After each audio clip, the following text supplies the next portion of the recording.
Good evening and welcome to everyone logging in from the Goshen College campus, GC alums, friends, community members, and connections across the world. I am Jan Bender-Shetler, Director of International Education and Professor of History at Goshen College. And on behalf of the Yoder Public Affairs Lectureship Committee and Goshen College, I want to welcome each of you to this public affairs lecture during homecoming week. We're so glad that we can continue to bring you critical conversations about the world around us, even if we can't be in person tonight. It's good to be here. The Frank and Betty Jo Yoder Endowed Lectureship in Public Affairs was established in 1978 to enable faculty, students, and the local community to hear nationally recognized speakers address important current issues. Past lecturers have included scholars, activists, journalists, Nobel Prize winners, ambassadors, and others with important insights on current issues. For our public affairs lecture tonight, we are honored to have with us Dr. Shashi Buluswar, a 1991 graduate of Goshen College in computer science and business, and this year's winner of our Culture for Service Award. Congratulations. He is coming to us tonight from Berkeley, California, where he is founder and CEO of the Institute for Transformative Technologies, one of the world's leading organizations dedicated to breakthrough technologies for social impact, as well as senior lecturer and research fellow at the University of California. As Dr. Buluswar speaks tonight, please feel free to write your questions into the Q&A on the webinar platform and as comments on the Facebook page if you're live streaming from there. After he is finished speaking, we have time for a more relaxed question and answer time with our audience. So I encourage all of you to queue up your questions as he speaks. Dr. Buluswar earned his MBA from the Kellogg Graduate School of Management at Northwestern University and his PhD in Artificial Intelligence from the University of Massachusetts in 2000. Born and raised in India, he's traveled to almost 100 countries and implemented projects in over 20. He's an influential thought leader, author, speaker on a broad range of issues in social equity and justice, such as technology for impact, food security, water, climate change, and human rights. He's worked with the big players in global development like the UN, the Gates Foundation, multinational companies, and governments, but he also works at the grassroots level with communities and projects around peace building and the environment, education, investment, and of course, technology. Over the course of his career, his achievements are almost too many to mention. Imagine that his reach has extended to launching the largest electrification access event in history for more than 25 million people and 10,000 villages in India. Identifying, improving, and commercializing the world's fast-growing and most widely deployed sanitation technology for low-income communities and fragile ecosystems, serving over 100,000 people in just 4 years. Building and commercializing a portfolio of other breakthrough technologies on the path to sustained large-scale impact.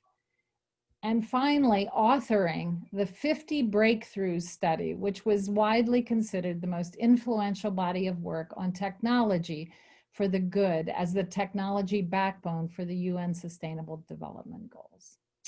But beyond all of this, Shashi is a wonderful human being, warm and humble, a great conversationalist, and a curious mind. I wanted to read just a couple lines from his nomination for the Culture for Service Award from people who have worked closely with him over many years, just to show you how much he embodies this transformative spirit of service and global citizenship. This is from a colleague at MIT Engineering. Shashi is a creative, innovative, and driven individual trying to make the world a better place. He has the confidence and competence to sidestep business as usual and develop programs that are rationally designed and show promise for changing people's lives. And this from a research scientist at MIT. One of Shashi's gifts is his ability to make people of different backgrounds feel at ease and feel aligned in their goals and objectives. He has always taken the time to listen to people, particularly people who may be disenfranchised. He does not assume that he knows what they will have to say. Shashi is able to hold space for others to speak, which can be rare in the development world. Shashi takes time to listen, and in particular takes time to listen to the poor, who many people like to speak for.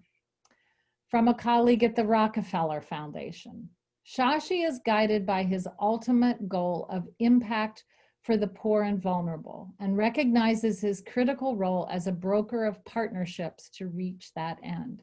He allows others to shine and take credit if that is needed. And while he does much of the work in the background.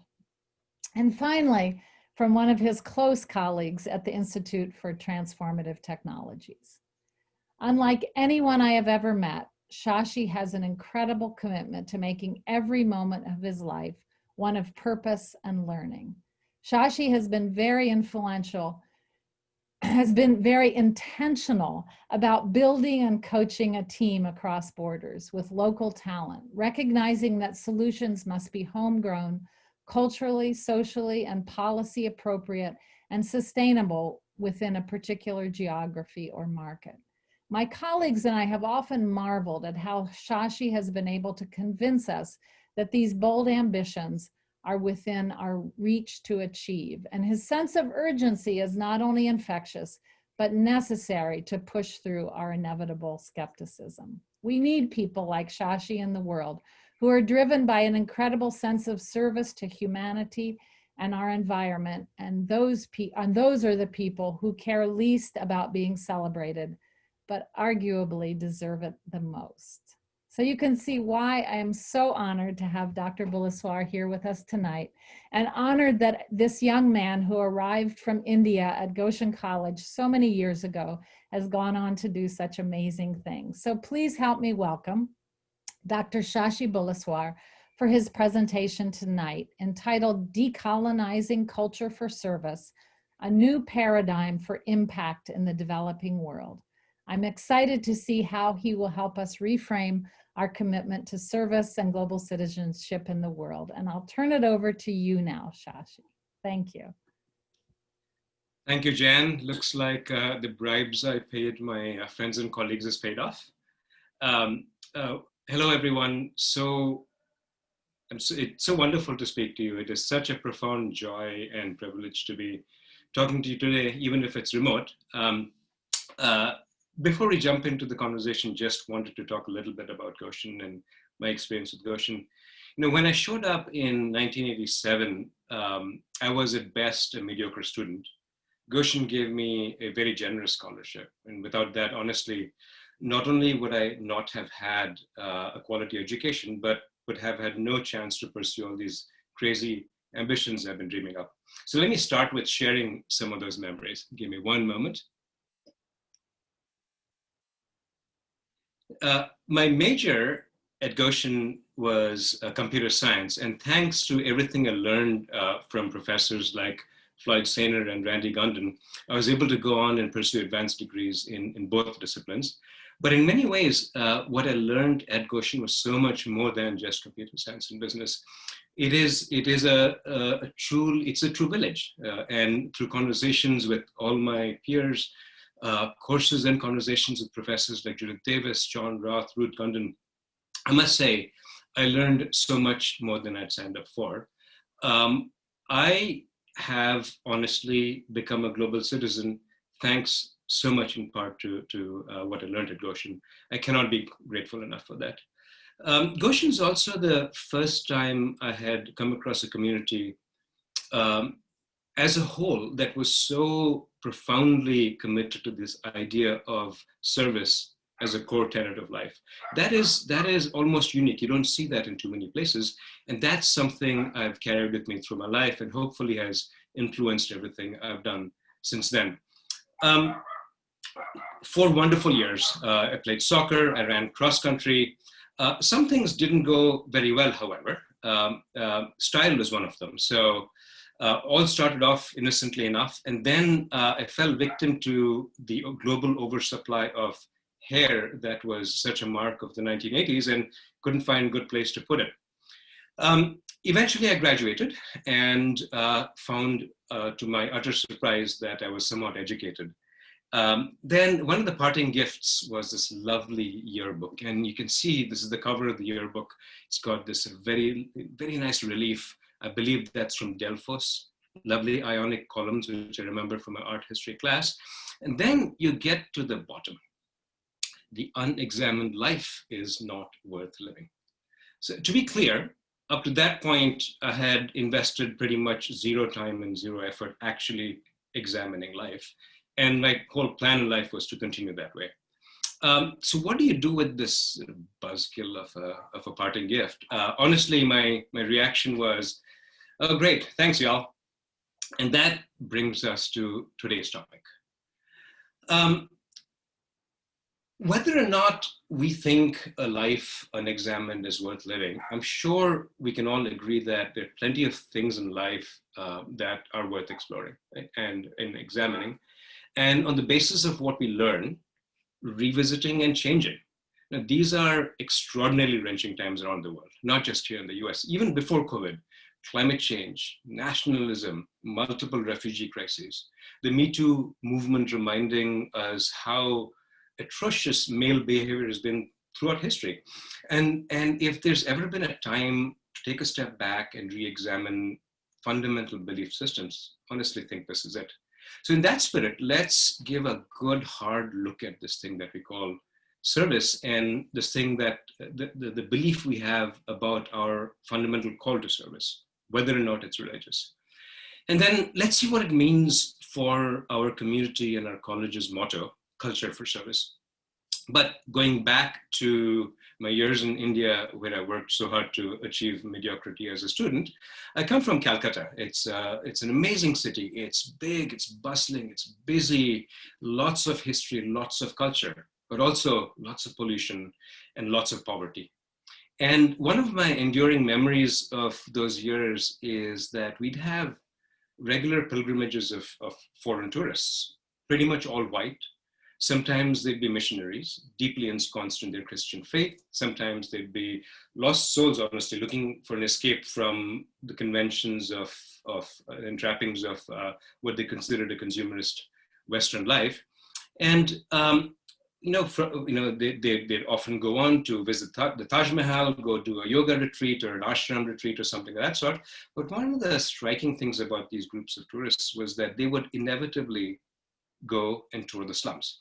And they take pictures with the slum kids, right? And out of curiosity, I'd ask them, "What's going on? Why are you here?" Right? And the answer was always some variation of, "We're here to help because there's so much poverty." Right? They'd hang around for a few days, they'd donate some money, take more pictures, and move on. A couple of weeks later, there'd be another group, do the same thing, and so on and so forth. The rotation would continue. And you know what? I'm pretty sure that many of those kids in the photographs died poor. Many of those who survived, who are now middle-aged, are probably still poor. So you kind of have to wonder, what's the ultimate outcome of these processions of tourists? We'll come back to motivations and that and such in just a bit, but one clear outcome, at least for me, on me, was the following. And there's a reason this seemingly unremarkable sequence of events remains such an enduring memory. The impression left on me as a young kid was something along the lines of this. Wow, we Indians must be so pathetically, so monumentally incompetent that we simply cannot help ourselves out of poverty. We need these vacationing tourists taking their free time, tossing us their scraps, so that we can be helped out. I remember, the other thing I remember is in our neighborhoods, people would show up to be photographed with these total strangers, and they proudly framed these on their walls as though actually being given permission to be photographed with white people somehow elevated our status in life. So with that, now let's switch gears. Let's talk about poverty and how poverty happens and what's been done about it, what can be done about it. Let's begin with this construct called the UN's Human Development Index, HDI. It is a composite of metrics from economic development, from health, and from education. And what I've done is taken the 7.2, 7.3 billion population of the world and divided into population deciles, and then mark the countries based on where they fall in those deciles. Not surprisingly, much of Western Europe, Canada, the US, Australia, and so on, they are in the top decile. Then you've got a whole swath of countries that are in deciles 2 through 6. After that is what begins the category of countries we call the developing world. So deciles 7 through 9, South Asia, parts of Southern Africa, and then much of Sub-Saharan Africa is in the bottom decile. So that begs the question, so how did these countries get to be so poor, and what causes underdevelopment? Honestly, it's a pretty well-researched answer, and it is a one-word answer: being colonized. There's a whole body of work, lots of books written about why colonization and its impacts are so pervasive and so multi-generational. We'll come back to some of these in a bit, but let's look at what it does in terms of just the HDI. So if you take the average country that was colonized, its HDI is 110. By the way, the higher the number, the worse off. 194 being as bad as things can be. I believe that's South Sudan today. If you are a colonizer, your average HDI rank is 21. Now, you could say correlation is not causation, and you'd be right. You could say chicken and egg, you'd be right, which means that, of course, you'd have to be a wealthy country to do the colonizing to begin with, and you'd have to be kind of a poor country to be in a position where you'd be so easily conquered. Now, recognizing that there were lots of, in those days, middle-income countries that got conquered and colonized, a really interesting thing we see is the following, which is if a country was neither colonized nor the colonizer, they're actually doing fine. Okay? And their average HDI score is 46. So that really begs the question, why is it that colonized countries are doing so poorly? And we'll again come back to these issues. And now let's see what's been done about it. And let's look, therefore, at the history of the aid and the global development movement. And we'll start before the Second World War and come to today. I've grouped them roughly in what I consider eras. This is, not by any means something I'd publish in an academic study, but just something that seemed to generally make sense to me. So one really interesting theme throughout history, going back even to the Middle Ages, has been the idea of religious missionaries. And we'll see how that has evolved or not over time. But coming back to the industry, well before World War I, in fact, going back to the mid 1800s, the first humanitarian relief agency was born, what I call Generation Zero.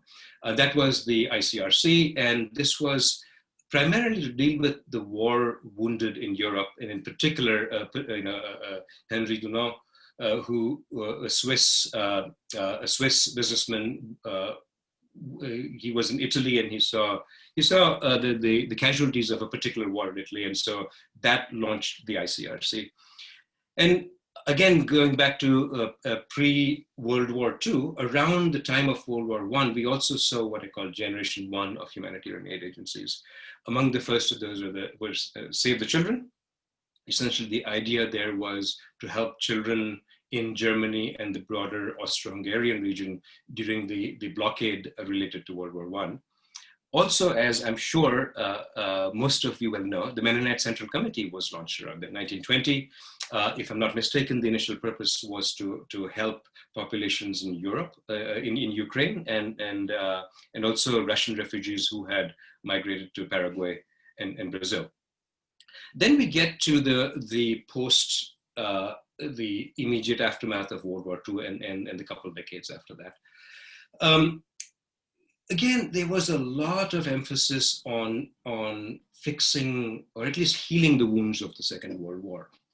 So 1942, Oxfam was launched in Oxford, England, and the initial focus was the Greek people who were suffering due to occupation by the Axis and also a blockade by the Allies. Around that same time, you had a couple of other agencies, both of which had religious roots, World Vision and Heifer International, which, by the way, also had Mennonite roots, particularly in Indiana. And the thing that was interesting about both World Vision and Heifer was that they had focused, in addition to just humanitarian relief, they're also focused on aspects of poverty alleviation, and they started focusing outside of Europe. World Vision had an initial early focus in East Asia. Heifer, I believe, started with support in Puerto Rico. The other thing that happened to SEM was this was the beginning of the great era of internationalization.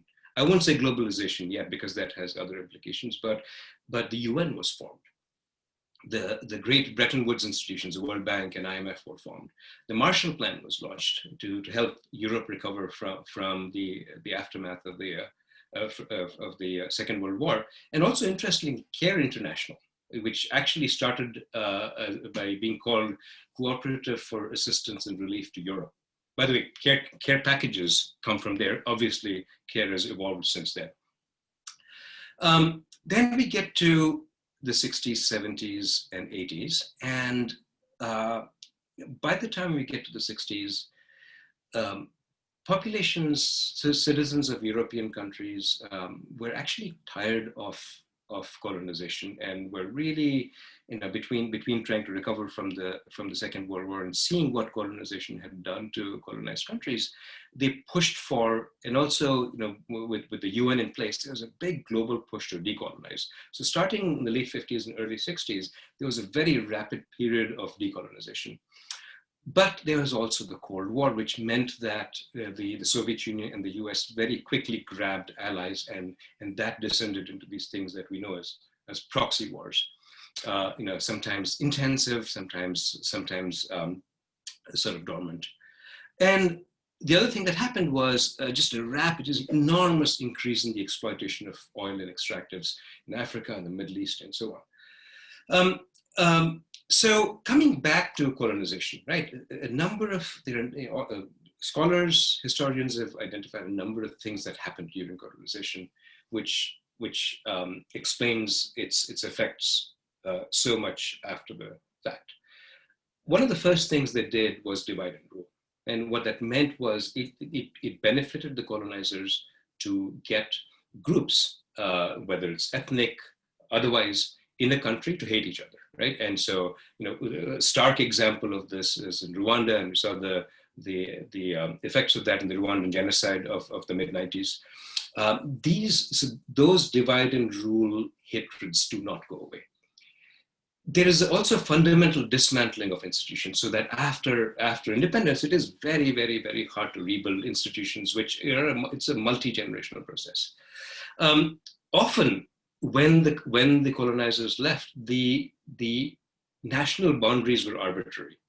Whether or not these countries and these populations would have organically settled on those kinds of boundaries, who knows? But we do know that a lot of populations that did not want to belong together were forced together. And then in many cases, there was continued external intervention, even after independence, particularly as the Cold War started heating up. Now, let's look at what happens when populations are forced together in inorganic fashion. So there's this construct called the Ethno-Linguistic Fragmentation Index. And let's map that against the Human Development Index, right? Essentially, what you see is that the more diverse a country is, the worse off its Human Development Index. The less diverse it is, the higher its index tends to be. Now, obviously, we all believe in diversity. We value diversity. It's what makes, in many ways, it's what makes a lot of modern societies which are doing well. It helps them do well. But the point here is that a lot of countries were created with these artificial boundaries, populations and ethnicities thrown together in a way that they might not have otherwise belonged together. Now, coming back to things like decolonization, the effects of Cold War, and the effects of colonization of exploitation of extractives, what do you think happened? Not surprisingly, there were civil wars all over the map, particularly in Africa. The most visible of which was the civil war in Nigeria, where the oil-rich southeastern region of Biafra wanted to pull out, and that led to a bloody civil war. Now, news of that reached Europe, and that led to the creation of what I call the third generation of humanitarian relief agencies. The poster child of that being Doctors Without Borders. This also led to the launch at the beginning of what has been called the aid industry, the aid industrial complex. In our sort of colleague circles, we sometimes refer to, and some of my very close friends, I would characterize this way as sort of cowboy humanitarians. They would sort of show up wherever there's a war is, they throw themselves into it, would not be able to adjust to normal life in a peaceful country after they came back. And so they became what we called and still call conflict junkies. It also led to, based on what had happened with Biafra and its discussion among the population of Britain, a real wave of citizen engagement on these types of issues. The other thing that happened was because of the Cold War and other things, conflict spread everywhere. There was significant conflict in Latin America. We all know about the dirty wars in Argentina and so on. And also, as parts of Asia were decolonized, they just could not, in India, a number of other countries could not produce enough food to feed the local population. So there was famine. And that led to a really, really consequential building of these multilateral institutions. So the UN started growing into this massive alphabet soup of programs, agencies, and funds that we've now come to see. It is huge. There is very few people who can actually name all the UN agencies. European countries that had started rebuilding after the war started their own aid programs. And there was a big shift from sort of Band-Aid humanitarian relief to development assistance. And it's not clear that the Band-Aid went away. It's not clear that the way these agencies work was actually sustainable or in terms of its impact, but at least it shifted from we will just build latrines and patch up injuries to let's invest in food security, let's invest in some semblance of healthcare infrastructures and so on. Perhaps the most consequential of those was the Asian Green Revolution, which was a phenomenally powerful program. A number of agencies were involved, chief among them USAID, the Rockefeller Foundation, the Ford Foundation, and they did things like introduce new seed varietals so that crops like rice would survive the elements. They invested in research institutions so that there was homegrown research into seed, into new seeds, into soil, and so on and so forth. In addition to that, sort of there was this recognition that the only way really for sustainable development was to have those kinds of homegrown and home-built institutions. Then we move into the 80s and the 90s, the great era of the Washington Consensus and this thing that we call neoliberalism. Remember the World Bank and the IMF, they had very, very clear, often poorly thought out ideas about how to fix economies.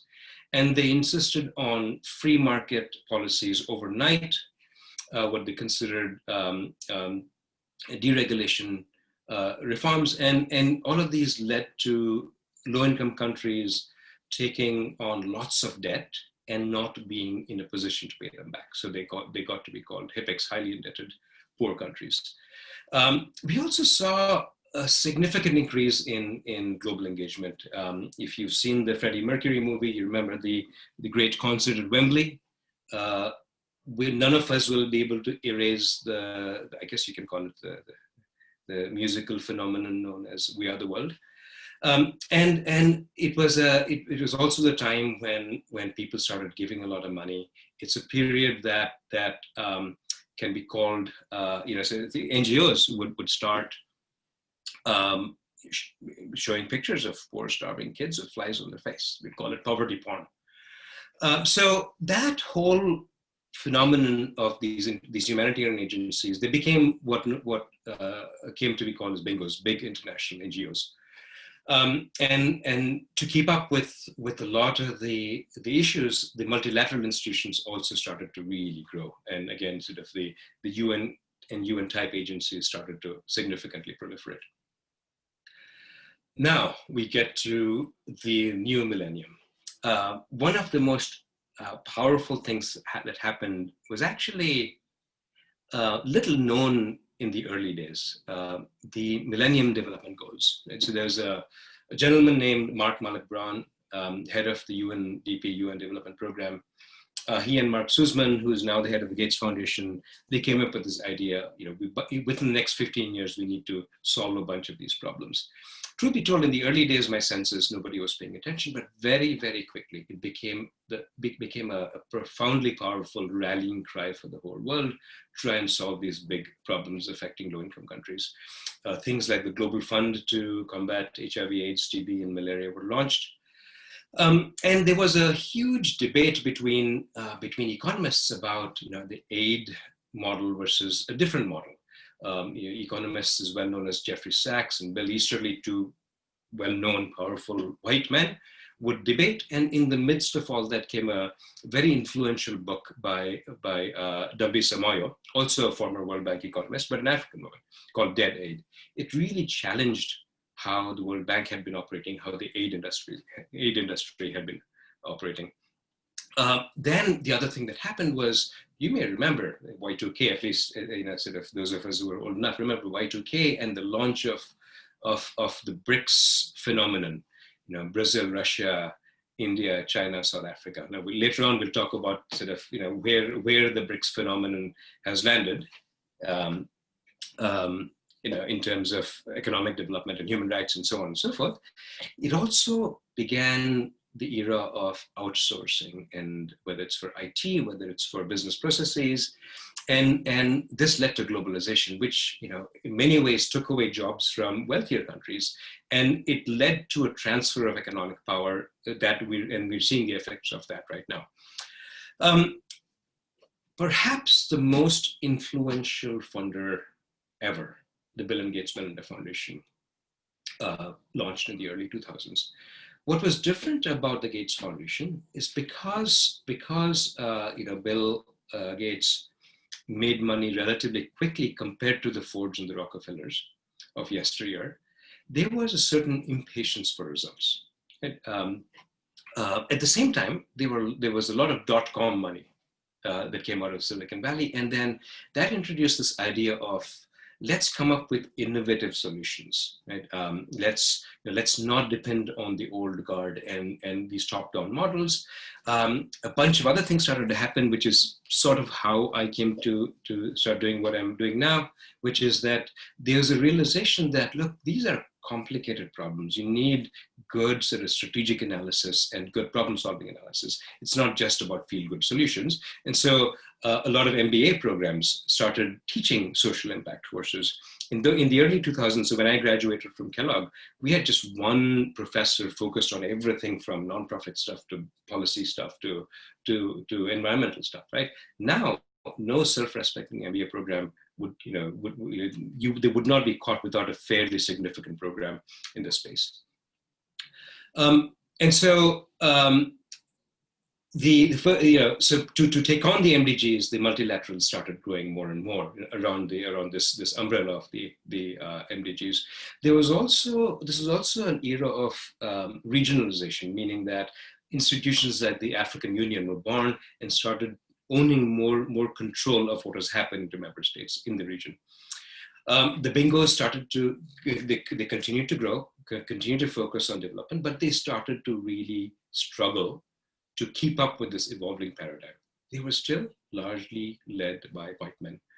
Then as we started getting closer to 2010, we saw the emergence of this new movement called social entrepreneurship. Often these be young innovators introducing disruptive models, many of which were inspired by Silicon Valley type of thinking, enabled by internet and smartphone platforms. But even these in those early days of social entrepreneurs were led by largely white people, mostly men, usually from the top schools who could go give great TED Talks. Gradually, as we got closer to 2015, certainly past 2010, locally led NGOs started to form and really become prominent, chief among them being BRAC from Bangladesh, and foundations started demanding that more and more of the funds be used for local NGOs. Now, in the middle of this whole period, around 2010, I had been working, I'd been advising a number of foundations. And what I did was very sort of silently collected data on how the budget was spent. And I aggregated a lot of that across various programs, health, food security, international education, so on and so forth. And here is how the budget tended to break down. So no matter what the overall budget was, tens of millions, hundreds of millions, about half of the money would go to foreign staff, right? And the remaining 30 would go to things like flights and so on and so forth. So 80% of the money is actually not staying in the local economy. Some 10% would be for local expenses, but even that would be for hotels. And a lot of countries, Western hotel chains would buy, either establish their own franchises in country, or they'd buy up local hotels, and so the money would leave. And only a tiny portion would actually go for local staff, and even that, there was very limited attention paid to hiring good, skilled local staff. And there's a comment that somebody made, one of my close colleagues, which the comment was, "It's so hard to find talented employees in developing countries." Obviously, this is both factually incorrect and infuriating and offensive, and sort of part of the reason why the industry has not done very well. Now, coming back to our timeline, we're in the post 2015 era, and a number of really interesting phenomena. One is that because the MDGs became such a big rallying cry, there was a lot, everybody wanted a piece of this thing, the post 2015 thing called the Sustainable Development Goals. Companies wanted to be a big part of it. Every government wanted to have a say, and it honestly became a little bit of a kitchen sink, but it had some really interesting aspects. One is the real recognition that climate change is not a thing in the future. It has actually been happening for a while. A shift from the nomenclature of aid to the nomenclature of trade.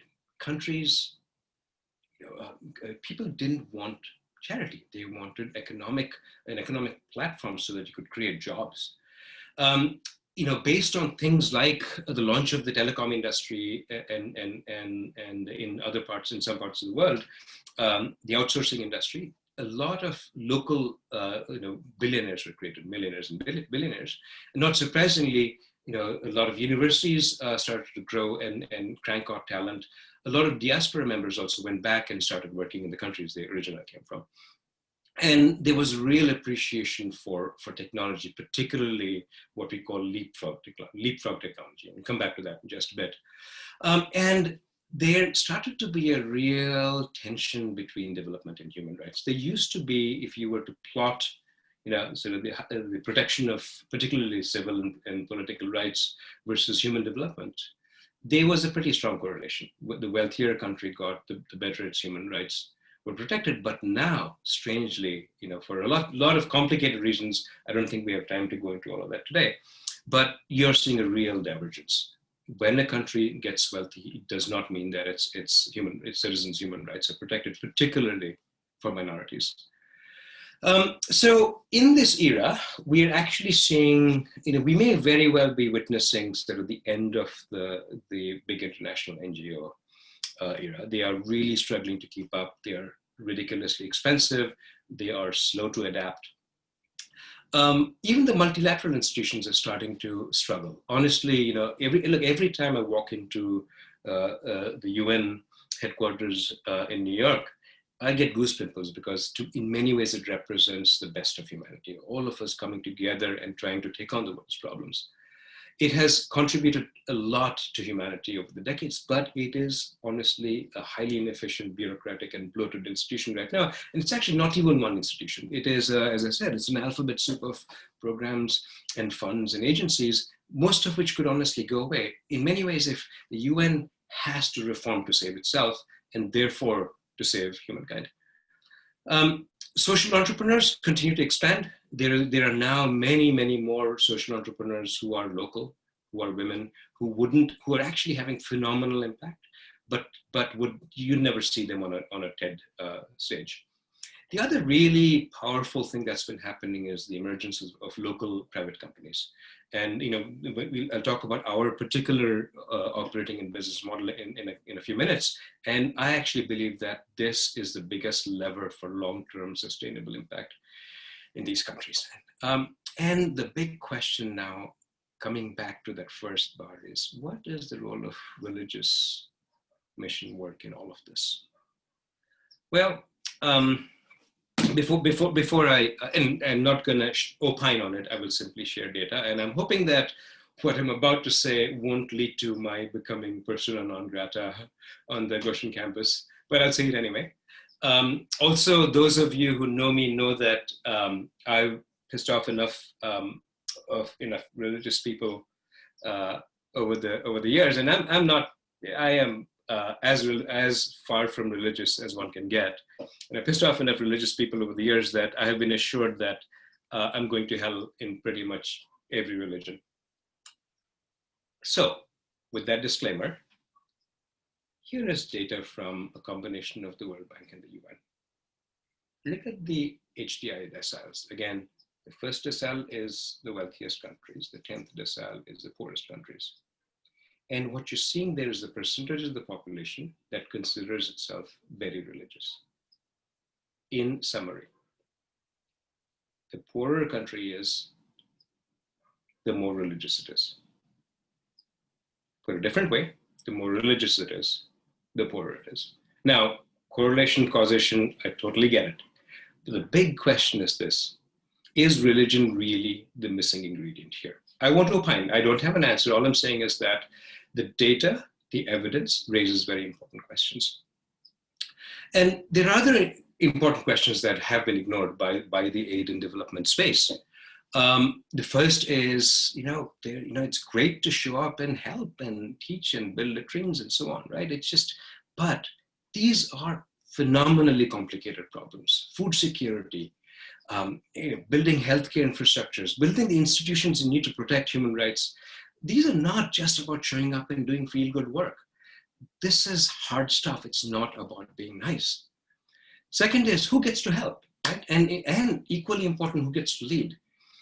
Independent of language and sugarcoating, the vast majority of aid organizations are still led by white people. And that, going back to the story I shared from my childhood in India, cannot send the right signal. And then we have to also recognize that there's something to be said for young people in programs like the Study Service Trimester. There's something very powerful to be said about inculcating that spirit of global citizenship, of service. But we have to distinguish between experiences that are meant to be enriching and fulfilling and educational for people versus the work it takes to move the needle. Look, I teach at Berkeley, right? And the blessing of my life has been being associated with Goshen and Berkeley, two institutions known for their profound commitment to justice and equity. And this is the question I ask, my students there, right? Which is, look, you'll graduate, you'll be 20 something or 30 something, right? And you're going to show up to Kenya or Uganda, and you will say, I'm here to solve poverty. whether it's a Goshen graduate, whether it's a Berkeley graduate. We applaud such initiatives. We give them awards. Now, and it doesn't matter, maybe these could be average, very average performing students, right? Let's flip that around. Let's say that the top graduate from the top university in Kenya showed up to the US and said, hey, I want to help solve poverty here. What would our reaction be? Right? And I'm not gonna presume what that reaction would be, but I will bet that there is some really strong inherent implicit bias in our assumption about what people can do simply based on where they come from.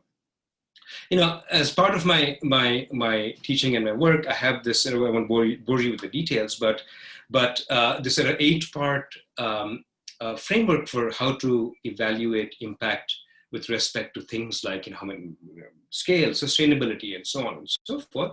And I would methodically, every time I would come across a program over the years, just score rigorously. And this is the average scorecard, right? If lots of Fs, a couple of B minuses at best, lots of Cs, right? Particularly with things like unintended consequences. Again, won't bore you with the detail, but honestly, I don't think there are many people familiar with the aid industry that would disagree with this overall scorecard. The broader point being this.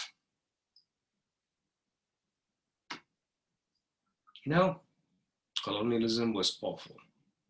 Its effects are going to take generations to wipe out, and we're not going to fix it with a nice reform of colonialism. And so come 2012, I was, I had banged my head against the wall trying to, working with various NGOs, international agencies, ministries, foundations. And I found, that was a scorecard I found. I found it to be a completely broken system. And so I took a step back, and I was actually thinking of really leaving this ecosystem, going back and doing something else. And I spent a couple of months by myself and took some notes. So what does it take to build a strong society? It takes an independent civil society that can hold the government accountable. It takes accountable government public institutions, a very strong, resilient, sustainable, accessible infrastructure so that everybody can utilize it. And then it also requires a vibrant private sector so that you're creating enough jobs, enough of a tax base, so that that tax base can then fund public institutions and public goods. And the reason, and so I decided to focus on, given my background and what I believed I could impact, number 3 and number 4. There was a real possibility, given what we saw with telecom and solar, of a whole new leapfrog infrastructure. Enough countries were starting to think about the demand-based, market-based economies, and I'm pretty, sort of, from a political philosophy point of view, sort of, feel the burn, right, or at least feel the warmth. But there is something to be said for getting away from a charity-based economy. There was a real possibility of a whole new generation of technologies, and because of globalization and because of new supply chains, there was a real possibility of sourcing things, making things for a lot less than what they would ordinarily cost. So around that time, in the Obama White House, the Office of Science and Technology Policy launched a new initiative to use the national lab system to create a new generation of technologies to solve these problems. And I was privileged to be asked to build that out of the Lawrence Berkeley National Lab. Long story short, went great. Eventually we spun out, ITT spun out into an independent organization. And what we did was started with the study that we call the 50 breakthroughs. What are the most important new technologies required to achieve the Sustainable Development Goals, all the issues affecting the global poor? What we did was we took these 50 and we distributed them in this matrix, right? The horizontal axis is around commercial attractiveness. One of the breakthroughs, for instance, is a low-cost smartphone. Truth be told, the market forces are so strong for that it's going to happen by itself anyway. We don't need any external intervention. On the other hand, if you take a malaria vaccine, there isn't that much profitable demand for it, right? And so that's at the other end of the spectrum, commercial attractiveness spectrum.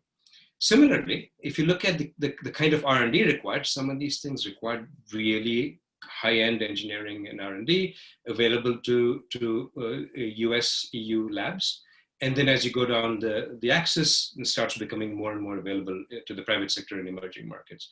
We focused on this part of the space, which is, it is not easily accessible technology, but if it were accessible, emerging markets companies can make established emerging markets can make a good, solid business out of it. These are price elastic markets. There's no way to be wildly profitable at solving poverty, but they have to be financially sustainable businesses. The first thing we took on was access to electricity, at the time, about 1 billion people didn't have access to power. And we had concluded in the 50 Breakthrough Study that solar mini grids, which are essentially like a small football field sized set of panels to electrify one village at a time. And the problem at the time had been the following, which is people had started building solar mini grids. So this is one in India. But if you look at that building in the back, that's where a lot of the stuff was happening, right? And it looked like this. In other words, it looked like a fire accident waiting to happen, very poorly assembled, shoddy. Honestly, it took 2 months to build a solar mini grid. And in addition to that, the cost of power for all the poor quality was still substantially higher than what low-income families could pay. So we've done some pretty easy back-of-the-envelope assessment of how affordable does power have to be to have it be realistic for low-income populations. And at the time, again, won't bore you with the details, the broader point being that we just had to do a lot of really, really rigorous analysis of exactly what price point made sense. The flip side of power, and again, so don't be scared by this graph, is there's only so much you can do to reduce the cost of power. The flip side of that is you have to improve the energy efficiency of appliances, right? So again, this is not about showing up and building solar panels. It is about really understanding the confluence of power production, power consumption. What are the levers that you can impact? And therefore, what is the most you can do to reduce the cost of power? We built this thing called the utility in a box. And almost on day one before we built it, we approached Tata Power, which was already at the time the largest utility in the world. Long story short, we worked closely with them. We built, it's a very inexpensive, smart system. And honestly, I could sit here and monitor what's happening in every village, in every household, in these 10,000 villages. We launched this thing in November last year. Tata was able to borrow $1 billion from Indian banks and put it into it. It is today, on its way to being the largest utility and largest electricity access event in history. 10,000 villages, 25 million people, and a non-trivial dent in carbon emissions. But let me put it this way. Let's recognize that there are 1 billion people who don't have power, right? And this affects 25 million people. Right? On one hand, I am incredibly proud. My colleagues are incredibly proud that we made this dent. But let's say we work for Apple. We work for Apple and we went to, let's say, Steve Jobs, right? In the day, and we told Steve Jobs, look, there's a market of 1 billion people for iPhones, and we hit a home run and reach 25 million people. Would we get awards? Would we get a pat on the back? No, we would get fired.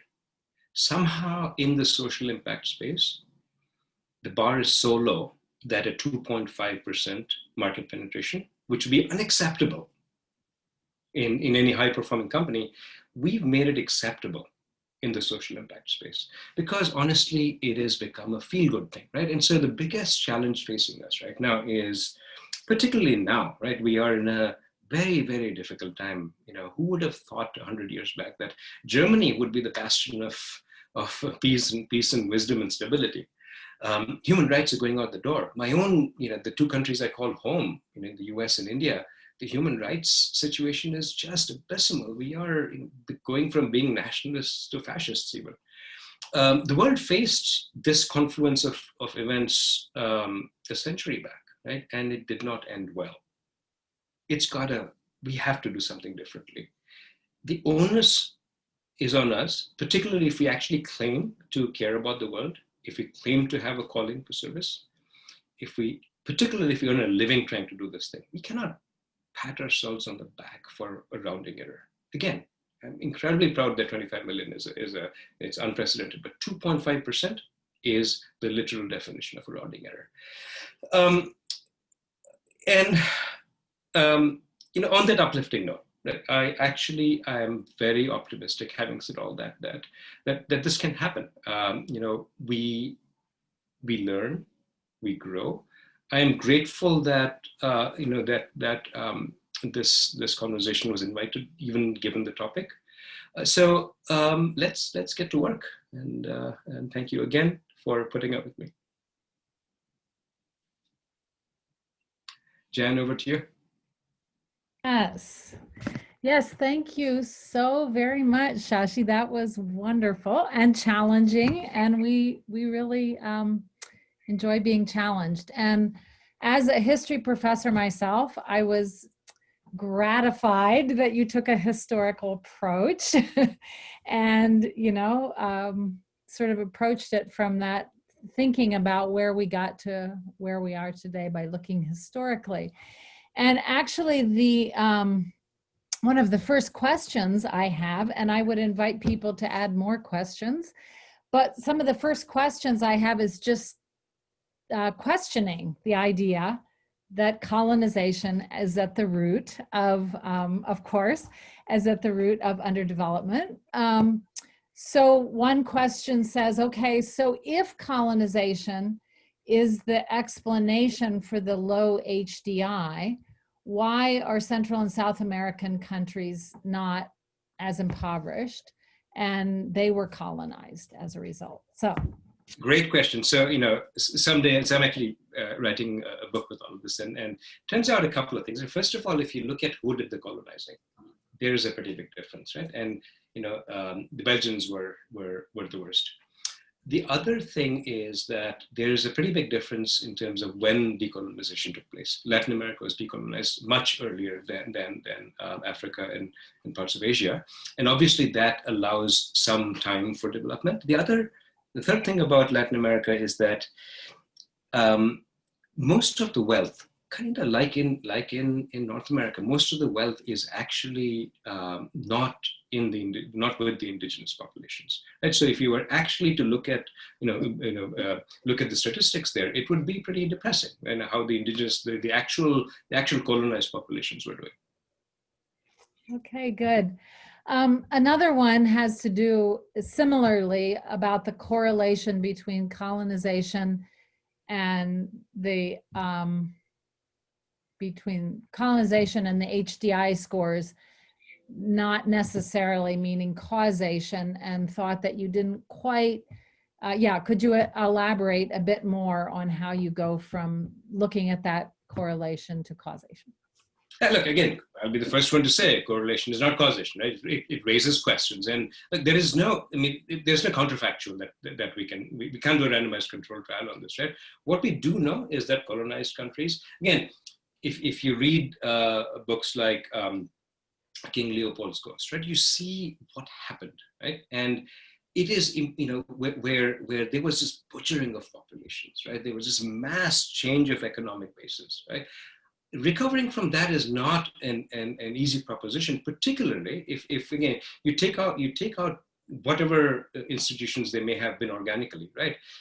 You cram in populations into the same country. That what we've seen historically is that leads to civil war, right? And it's so hard to recover from a civil war. In Liberia, for instance, because of civil war, a whole generation was lost in a couple of decades, right? And how do you? So when you if you take a just in the point of time when things started going really, really badly in Liberia, everyone in primary school dropped out, right? And this was, I guess, 15 years. How many? I don't remember the exact duration of the war, but from that point in time, everybody drops out of school, right? So by the time the war ends, the fifth grader, the 5-year-old, right? They are in their 20s without an education, right? there's nobody educated enough to teach, very, very few people who are educated enough to teach. So how do you recover from all that, right? And add to that, there's a very powerful book written by C.J. Chivers called The Gun, right? It's, and not surprisingly, all of us abhor guns, but it's a very, very powerful analysis about how a particular weapon, the AK-47 and its knockoffs, became so inexpensive, so available, and became the weapon of choice during conflict. And there's, when I was working with UN peacekeeping, one of the data points I saw is that, in Mogadishu, you could buy an AK-47 for $6, right? $6, right? So when you have lots of young men without jobs, used to conflict, with the availability, such easy availability of weapons, how do you build institutions? Yeah, thank you so much. And having taught this subject for many years, I'm right with you on this, and know that it's very complicated too. And look, I'll say I am not a historian, so this, this is my analysis, right? We all think about being humans as we get to ask questions we'll never find perfect answers to. This checks the boxes for me in terms of a reasonably acceptable answer. Again, no academic would actually publish this. Thank you, but thank you for that. It's important. Now transitioning to another sort of area. The question wants you to talk more about the role of private enterprise versus government in moving technological solutions forward. Like, how do you see the role of each?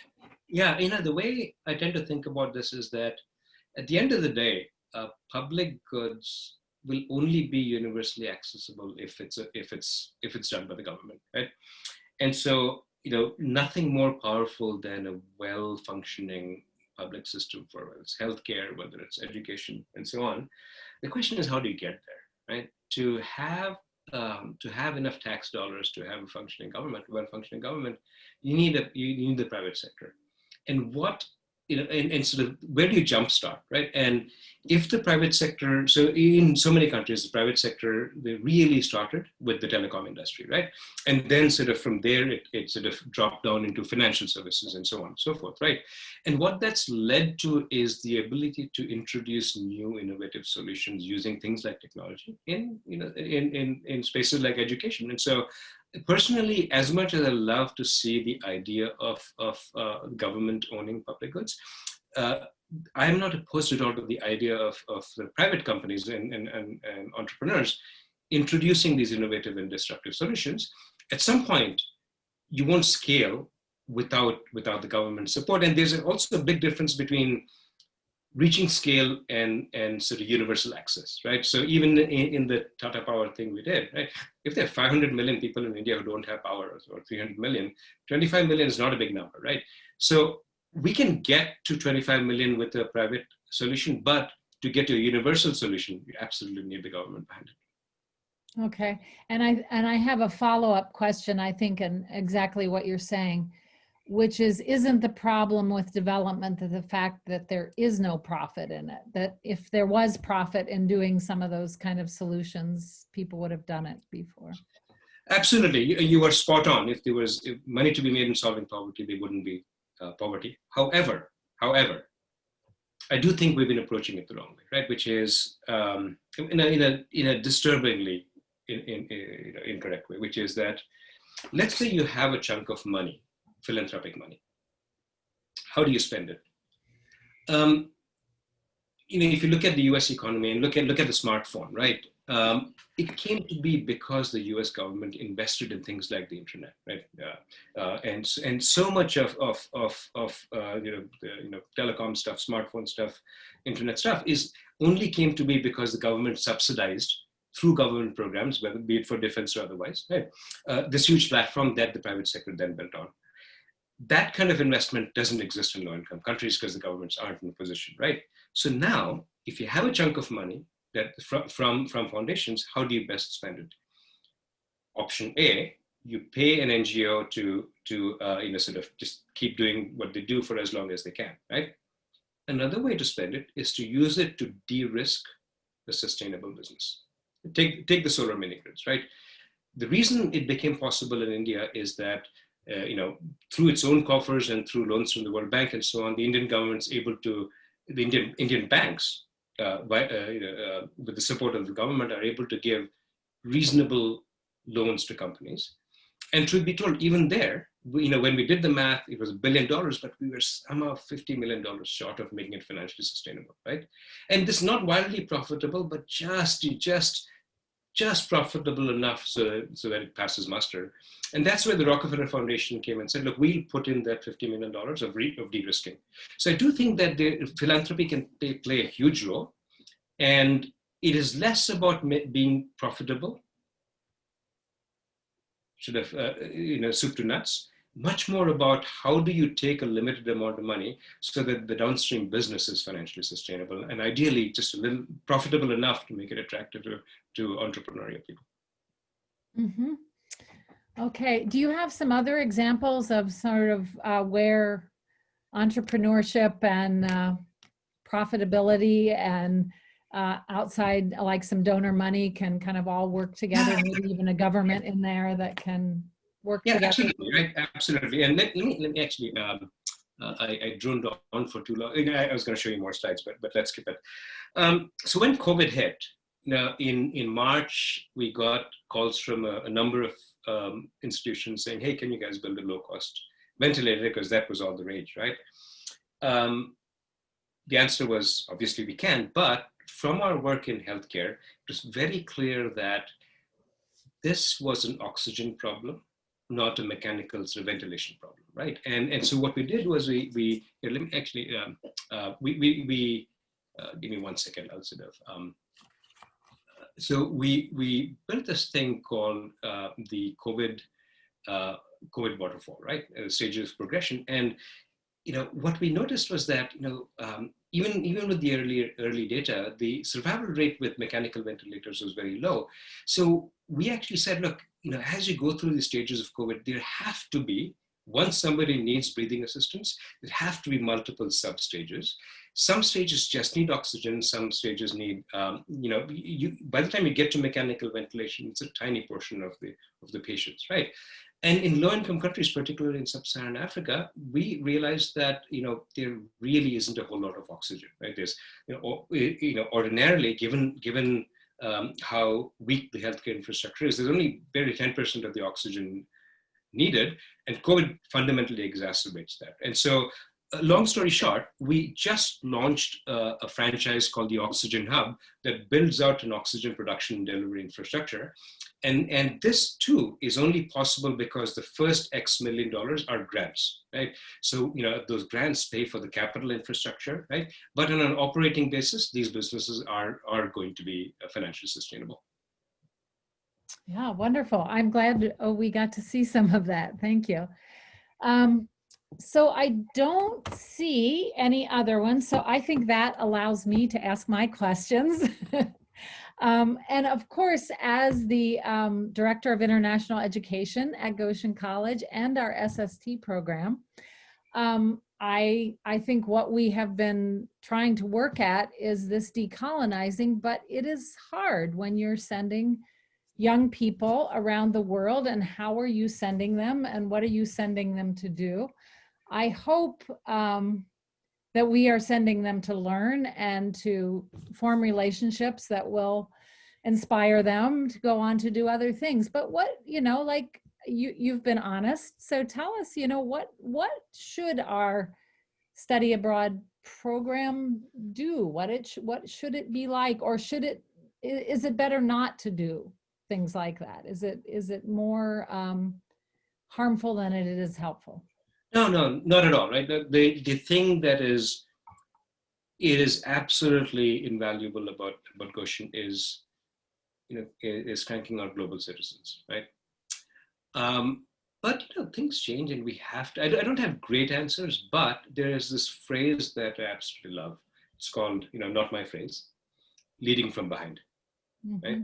And I think the more of that we do, the more, I would absolutely send people, because not enough people travel the world, right? And the more people travel, the more relationships they build, the more context they understand, and so on and so forth. But perhaps, in preparation, it's worth really looking at what does lead from behind look like? What are these unintended consequences of behaving, one way versus another? Yeah, no, that's an interesting concept to work with. I mean, we have tried to tell our students that when they go out to work with organizations during the service part of SST, that they're there to learn, they're there to be inspired by what people are doing there. But yeah, I think we need to do more training on that before people go, so they understand what they're there for, because the kind of approach to kind of poverty tourism is pretty prevalent. Hey, look, I will reiterate. I honestly believe Goshen is an amazing, unique place, in large part because of this commitment to service. And my points were, it just meant to be an intellectually honest challenge between family and friends and community. And if I have offended, please forgive me. That is not the intention. But we all need to learn and grow. And the more we do it, the more faithful we'll be to our call to service. Yeah, absolutely. No, it's an important challenge, and one that we need to keep struggling with, because otherwise you can't grow, you can't be better. And I did get another question, which is sort of along this line, that we've been talking about, which is, how can a white Mennonite student at Goshen College who feels called to contribute to addressing poverty in poor countries best prepare to be useful in a decolonized manner? I mean, look, each individual's journey is their own, right? And what works for me won't work for you, and vice versa. What works for you might not work for your classmate, right? I think it starts with the questions, right? Which is, what I tell my students when they ask about career and so on and so forth. So don't worry about any of those things, right? You are graduating from amazing institutions. You're already in the top 2% in terms of privilege and access in the world. Under all circumstances, you'll be fine, and you will get to do amazing things, right? But turn the clock forward to an age, pick a random age, 50, right? And what would you like to see in the rear view mirror in terms of what you've done? Right? And sort of build what I call a personal theory of change on the basis of that, right? As long as you remember, right, it is leading from behind is more powerful. If you care about the impact, it's about the impact, not about us, right? And your answer, you will, if you ask the right questions and you are persistent with that, you will reach the right answer for you. Mm-hmm. Yes, I think struggling with these questions is at the heart of it, right? How do we each approach these important questions? Yeah, well, this has been a wonderful evening, and like I say, we continue to struggle with these questions, as well as I hope everyone else is. Oh, here's another one. Okay. Some of these are from people who know you well, so this is good. Can you say a little more about the relationship between religious belief and poverty? Is it possible that a kind of religious fatalism is at work in societies where this is prevalent? That sounds like Judith Davis. Oh, you got it. Well, I mean, she is Catholic. So look, there's a. I don't know if it's fatalism, right? I remember this. I was in the Niger Delta, and having this debate with I think it was Governor the Empress Silva of Bayelsa State, and we were debating religion, right? And I was sort of all on my sort of intellectual high horse, and he sits me down and says, Shashi, when you go to the airport to take a flight, do you expect the train to generally arrive on time? And I said, yeah, as long as it's not United.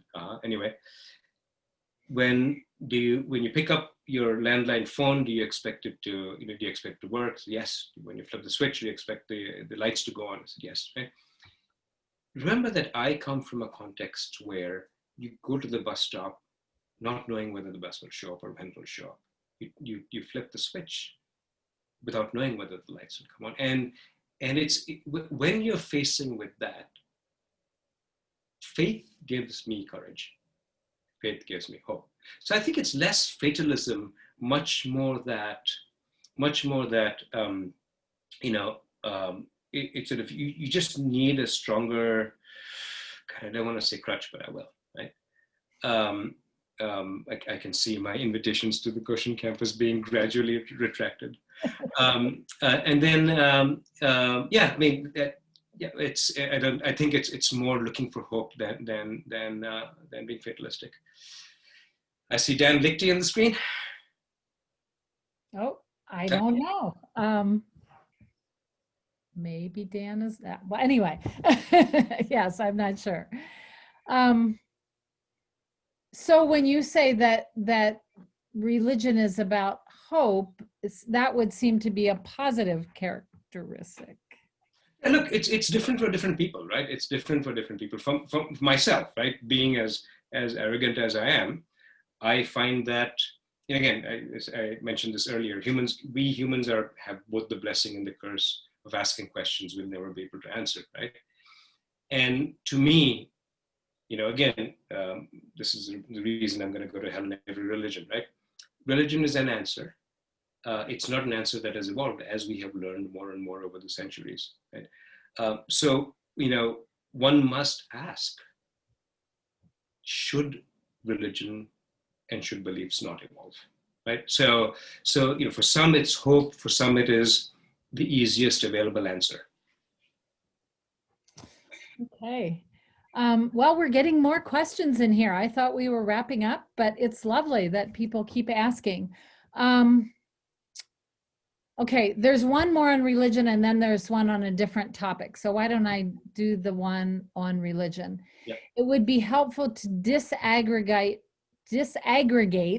types of religion in studying that correlation. What about Max Weber and Protestant values? So, yeah. I mean, look, I mean, I am a terrible historian. I'm a worse religious scholar. But as my wife likes to say about me, I'm seldom right but never in doubt. So I will posit a hypothesis on that, right? Which is, let's say an alien came to Earth, right? Do you think they would see much of a difference between the various Abrahamic Judeo-Christian religions? I think not, right? I think these nuanced beliefs are at the end of the day kind of rounding error. And then one level up from that, you could take the pantheistic religions as well, right?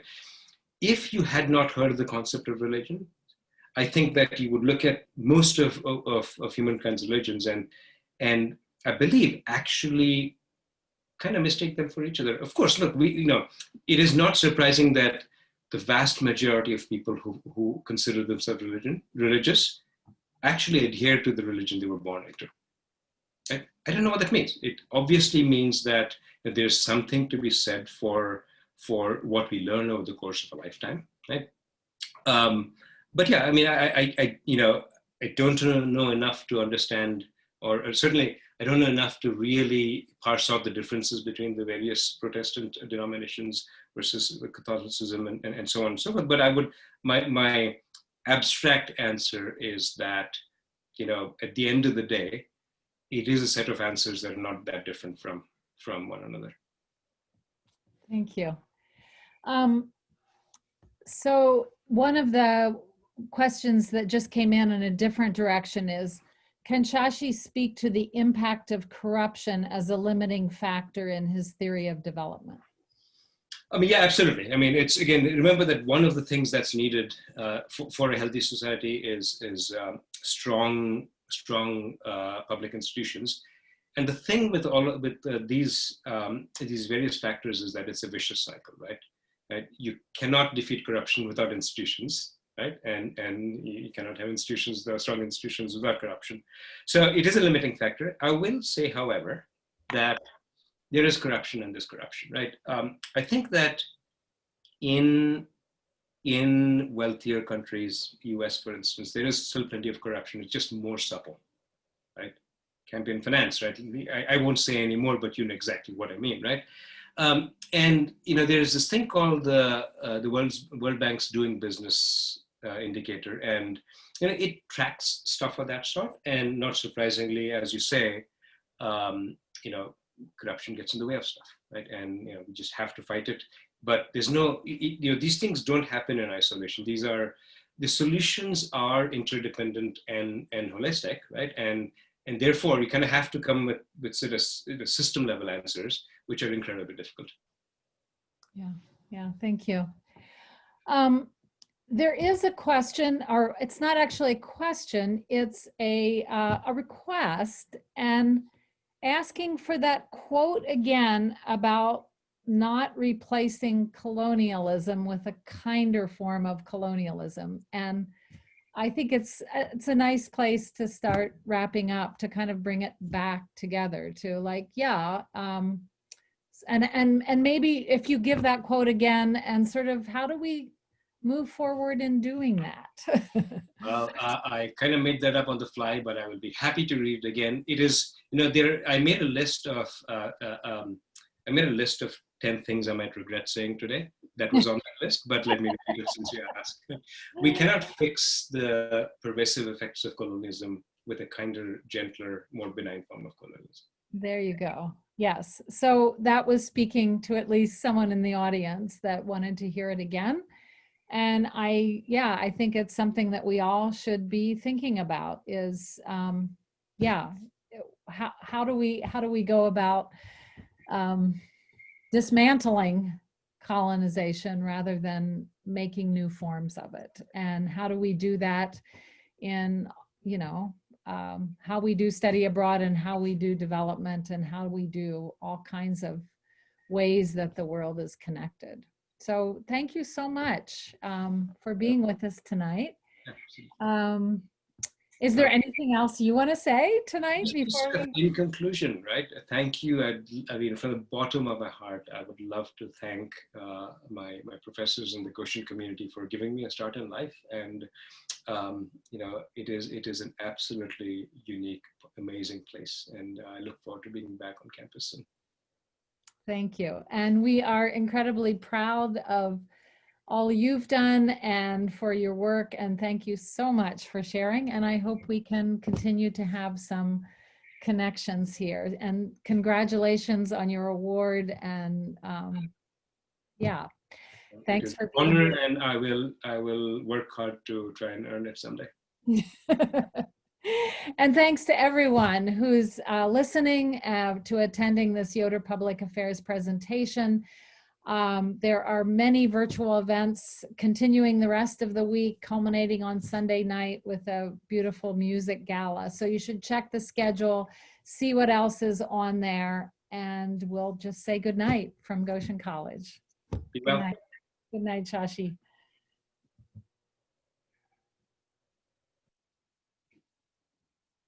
Hey, are we off? You're on mute. I think we're still live. Oh, great. Well, great. See ya. Bye. Bye-bye.